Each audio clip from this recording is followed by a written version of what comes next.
So you're from Kenya originally. Yeah. You moved to Seattle 13 years ago. Yeah. Right? Tell us a little bit about the journey of coming to America, right? And bring us back to like the beginning when you first came here. How was it? So when I came to before I came to America, so there's this picture about America, right? Money is everywhere in America. You just get there, you're gonna start making it, right? But when I came here, my mom was here before me, 3 years before me. She picked me up at the airport around 11 p.m. on a Monday. Next day, she was off to work. And she did these jobs like a living nurse. So she left me by myself from Tuesday till Saturday. And how old were you? I was 22 at that time when I came to the States. So just right off the bat, I realized people here have to hustle for everything they got.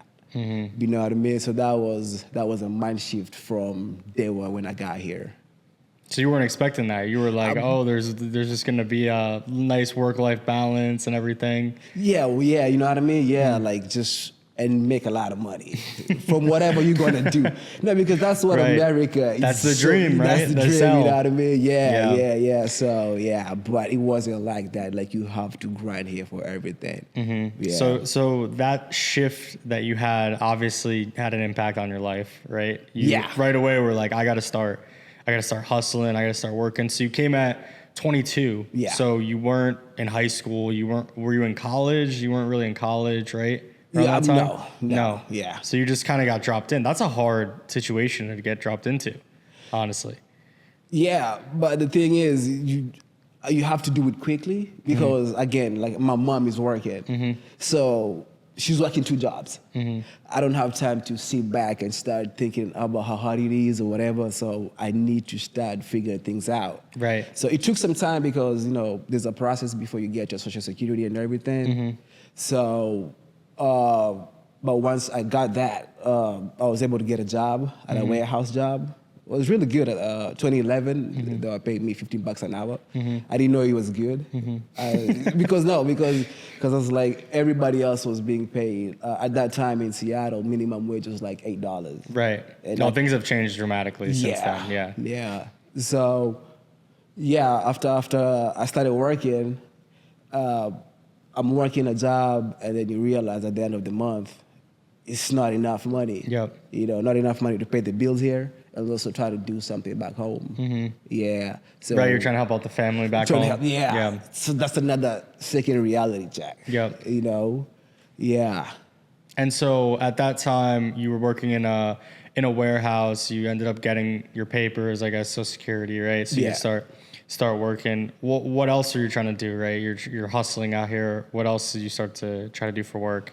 So at that time, so I started like looking for opportunities. I have cousins of mine who live in North Carolina. At that time, they were in the MLM space. They showed me whatever they did, and it made sense to me.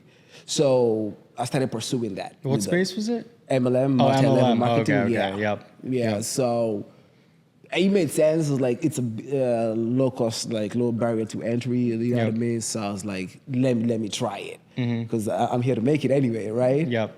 So I did that for a couple of years. It didn't work out for me. Yeah. What were some of the challenges when you were trying to do that? Basically, recruiting. I felt like it. Also, my mindset, because I was like, I'm from Kenya, my accent is thick. I don't know if people are gonna listen to me. Yep. And I didn't know a lot of people like that because I'm still like a year, 2 years in the States. Of course, you don't know many people. So I had to go to the malls, man.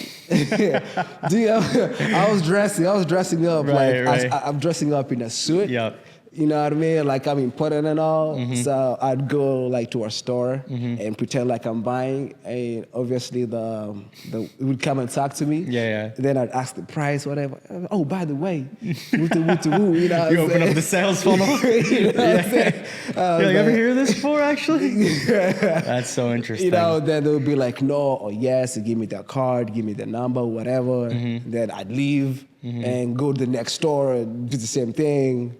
So yeah. Were you working around this time as well with the MLM? Were you doing both, kind of working a job? Yeah, working a job and doing the MLM. Yep. So yeah.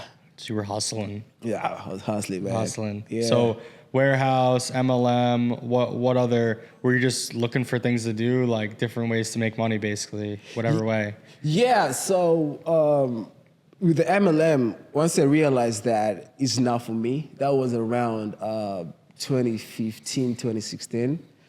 I took a break. I took a break because I was like, I just don't want to jump to any other opportunity.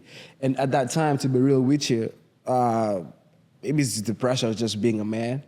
I was like, I'm getting older, right? I've not gone to school. I've not gone to college.